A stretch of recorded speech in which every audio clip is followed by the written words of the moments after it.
What's going on, guys? Hilltown here. Hope everybody's doing well today. I wanted to show you a little gizmo that a friend of mine turned me on to over the late summer when we were riding our motorcycles. You know, if you got to charge your cell phone or something like that on your bike and you don't have a live outlet, or you're riding a bike like this that doesn't have any frills, you have no way to plug in. So unless you know somebody with a bike that you can plug into, or you can have access to an outlet, you can just plug in the old-fashioned way, you're kind of in trouble because you can't charge your phone. So a friend of mine said to me, she goes, why don't you get one of those USB adapters that, or what am I trying to say, battery tender to USB, and you can plug it into your tender lead on the bike, and you can charge your phone that way. So that's what I ended up doing. Bought this thing on Amazon. I looked just a little while ago before I started this video. Price has actually gone down on this since I bought it, but I think it's about $10.79, I think is what it was, and it's made by Battery Tender. So it's USB on one end, and you know, you can just plug your cell phone cord into that, and the other end you plug into your tender lead on the bike. So I picked one of these up, and you know, problem solved. I'm able to charge.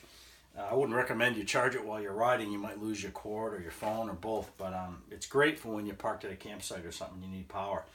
It's even an issue, I'll show you my other bike in a minute. It's even an issue on my big touring bike because none of the outlets are live. So yeah, it's great. I can charge while I'm riding and I'm listening to Pandora, or I'm using, you know, whatever the case might be, I can plug in and charge then. But if I'm gonna, you know, park at a campsite for a couple days, I have no access to power to charge my phone. So I was gonna wire one of my outlets on the other bike live all the time, but I decided to use one of these on that bike as well, and it solves my problem. So let me just show you how this thing connects. It's pretty self-explanatory, but just in case you want to see it. All right, so I take the battery tender adapter, plug it into the lead there, just take my cell phone cable and plug it into the other end. And then just plug it into my cell and I'm good to go. It's live all the time. One other thing too, if you have a car you don't use, or you have a quad, motorcycle, lawn tractor, anything with a battery basically, and you don't use a battery tender, strongly recommend them. They're cheap enough and your battery will last a lot longer. I think this bike's a 2010. I think the battery in here is probably, I don't know, it's probably been in there since late 2011 or 2012. The battery from the factory was garbage, so I put another one in, and it's still going. So, well, that's that. Let me I'll show you the other bike. Hold on a second. All right, guys, this is the second motorcycle I was telling you about. This is a 2016 Ultra Limited. I bought this because we were, for a couple reasons actually. Don't get me wrong, I'd much rather be riding this. I think it's a heck of a lot more fun. But as I get a few gray whiskers in my face, and you know, me and the missus want to go on a trip, I need the room. I need trunk space to put stuff and so forth, and this is perfect for that. However, if I just want to, and this is a lot of, I'm not a big guy, and this is a ton of weight to throw around.